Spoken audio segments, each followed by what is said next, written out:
penyampai radio Era yang telah pun direhatkan. Hai, Assalamualaikum. Saya percaya anda semua tahu apa yang berlaku kepada Era FM pada 5 Mac 2025 yang melibatkan 3 penyampai radio Era yang telah pun direhatkan selepas isu itu diviralkan.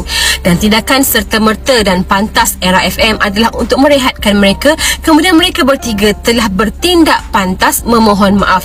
Cuma yang saya tidak setuju dalam perkara ini adalah untuk meminta maaf kepada ahli politik, kerana perkara ini melibatkan isu keagamaan yang mana permohonan maaf secara terbuka telah pun dibuat.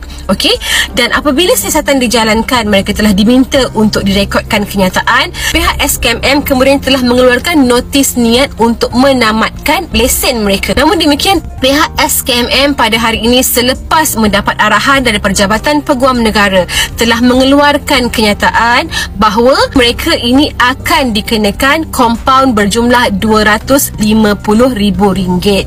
Kompaun ini perkara biasa dalam isu seperti ini. Kemudiannya, untuk isu berkaitan dengan notis niat menamatkan lesen Era FM ini, pihak SKMM memaklumkan bahawa mereka tidak akan meneruskan niat tersebut selepas mendengar rayuan daripada mereka, dan juga sekiranya ditamatkan lesen akan melibatkan 2 lagi stesen, iaitu Melody dan juga Mix FM. Tindakan segera yang diambil oleh Era FM dan penyampai-penyampai ini juga diambil kira oleh SKMM dalam memberi evaluation ataupun menilai bagaimana untuk mengambil tindakan terhadap isu ini. Yang saya kesalkan, apabila isu ini viral, ramai yang mengambil kesempatan menunggang kepada isu tersebut dalam mewujudkan kebencian di antara agama ini dan agama ini. Maka apabila perkara sebegini berlaku di negara kita, kita kena ingat undang-undang itu ada. Sebagai rakyat yang melihat, mendengar, jangan berlebih-lebihan memberikan komen. Anda perlu faham siasatan sedang berjalan.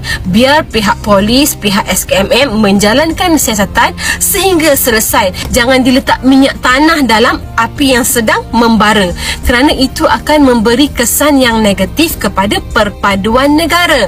Jadi anda kena fikir panjang, kerana anda juga apabila melakukan konten-konten yang jelik melampau boleh dikenakan tindakan di bawah Seksyen 233 Akta Komunikasi dan Multimedia yang telah pun dipinda dengan memberikan hukuman yang lebih berat dan perincian perbuatan yang lebih teliti oleh SKMM bagi melindungi pengguna-pengguna sosial media secara keseluruhannya, terutamanya kanak-kanak.